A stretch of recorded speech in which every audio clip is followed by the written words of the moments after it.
Hello everyone, welcome to Sanmarga classes. ಘರ್ಷಣೆ ಪಾಠದ 20ನೇ ಪ್ರಶ್ನೆ. ವಿಭಿನ್ನ ಮೇಲ್ಮೈಗಳ ಮೇಲೆ ಚಲಿಸುವ ವಸ್ತುಗಳಿಗೆ ನಿರ್ದಿಷ್ಟ ಆಕಾರಗಳನ್ನು ನೀಡಲಾಗುವುದು, ಕಾರಣ ತಿಳಿಸಿ. ಇಲ್ಲಿ ವಿಮಾನ ಗಾಳಿಯಲ್ಲಿ ಹೋಗ್ತದೆ, ಅದಕ್ಕೆ ಬೇರೆಯ ಆಕಾರ ನೀಡಲಾಗಿದೆ ಅಲ್ವಾ. ಈ ಬ್ಯಾಗ್ನ ಚಕ್ರಗಳೇನಿರ್ತವಲ್ಲ ಇಲ್ಲಿ, ಇದಕ್ಕೆ ಮತ್ತೆ ಬೇರೆ ಆಕಾರ ಬಂತು.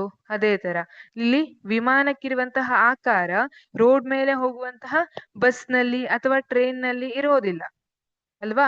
ಹಡಗಿನ ಆಕಾರ ವಿಮಾನಿಗೆ ಇರೋದಿಲ್ಲ. ಯಾಕೆ? ವಿಭಿನ್ನ ಮೇಲ್ಮೈಗಳ ಮೇಲೆ ಚಲಿಸುವ ವಸ್ತುಗಳಿಗೆ ನಿರ್ದಿಷ್ಟ ಆಕಾರಗಳನ್ನ ನೀಡಲಾಗುವುದು. ವಿಭಿನ್ನ ಮೇಲ್ಮೈಗಳ ಮೇಲೆ ಚಲಿಸುವ ವಸ್ತುಗಳು ಘರ್ಷಣೆಯನ್ನು ಮೀರಬೇಕಾಗಿರುವುದರಿಂದ ಘರ್ಷಣೆಯನ್ನು ಕಡಿಮೆಗೊಳಿಸಲು ನಿರ್ದಿಷ್ಟ ಆಕಾರಗಳನ್ನು ನೀಡಲಾಗುವುದು. ಈಗ ನೋಡಿ, ಮೀನಿರಬಹುದು ಅಥವಾ ಹಕ್ಕಿ ಇರಬಹುದು, ಅವುಗಳ ದೇಹದ ಆಕಾರ ಬೇರೆ ರೀತಿಯಾಗಿರುತ್ತೆ ಅಲ್ವಾ. ಈ ವಿಮಾನವನ್ನ ಹೋಲುತ್ತೆ. ಯಾಕೆಂದ್ರೆ ಅವು ಒಂದು ದ್ರವದಲ್ಲಿ ಚಲಿಸುವಂತದ್ದು, ಇನ್ನೊಂದು ಅನಿಲದಲ್ಲಿ ಚಲಿಸುವಂತದ್ದು.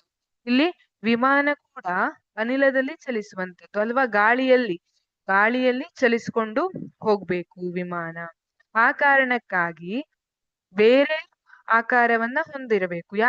ಯಾಕೆಂದ್ರೆ ಇಲ್ಲಿ ಘರ್ಷಣೆ ಬೇರೆ ಬೇರೆ ರೀತಿಯಾಗಿ ಉಂಟಾಗಿರ್ತದೆ. ಗಾಳಿಯಲ್ಲಿ ಹೋಗ್ತಾ ಇದೆ ಅಂದ್ರೆ ಗಾಳಿಯಿಂದ ಪ್ರತಿರೋಧ ಬರ್ತದೆ ಅಥವಾ ಗಾಳಿಯಿಂದ ಘರ್ಷಣೆ ಉಂಟಾಗ್ತದೆ. ಆ ಘರ್ಷಣೆಯನ್ನ ಕಡಿಮೆ ಮಾಡಬೇಕು ಅಥವಾ ಅದನ್ನ ಮೀರಿ ಹೋಗಬೇಕಾಗಿರುವುದರಿಂದ ಘರ್ಷಣೆಯನ್ನ ಕಡಿಮೆಗೊಳಿಸಲು ನಿರ್ದಿಷ್ಟ ಆಕಾರಗಳನ್ನು ನೀಡಲಾಗುವುದು. ಇಲ್ಲಿ ನೋಡಿ, ಇಲ್ಲಿ ಈ ರೀತಿಯಾದಂತಹ ವೀಲ್ ಬ್ಯಾಗ್ ಇದೆ. ಅದೇ ತರ ವೀಲ್ ಚೇರ್ ಅಂತ ಹೇಳ್ತೀವಿ. ಈಗ ವೀಲ್ ಚೇರ್ ಅನ್ನು ಹುಷಾರಿಲ್ದಿದ್ದವರನ್ನ ಕರ್ಕೊಂಡು ಹೋಗ್ಲಿಕ್ಕೆ ಉಪಯೋಗಿಸ್ತಾರೆ, ಯಾಕೆಂದ್ರೆ ಅವರಿಗೆ ನಡಿಲಿಕ್ಕೆ ಆಗ್ತಾ ಇರೋದಿಲ್ಲ. ನಾವು ಸಾಧಾರಣ ಕುರ್ಚಿ ಮೇಲೆ ಅವರನ್ನ ಕೂರಿಸ್ಕೊಂಡು ಕರ್ಕೊಂಡು ಹೋಗ್ಲಿಕ್ಕೆ ಆಗೋದಿಲ್ಲ, ಕಷ್ಟ ಆಗ್ತದೆ ಅಲ್ವಾ. ಯಾಕೆಂದ್ರೆ ಘರ್ಷಣೆ ಜಾಸ್ತಿ ಇರ್ತದೆ, ಅಲ್ಲಿ ಜಾರು ಘರ್ಷಣೆ ಉಂಟಾಗಿರುವುದರಿಂದ ಆ ಘರ್ಷಣೆ ಜಾಸ್ತಿ ಇರ್ತದೆ.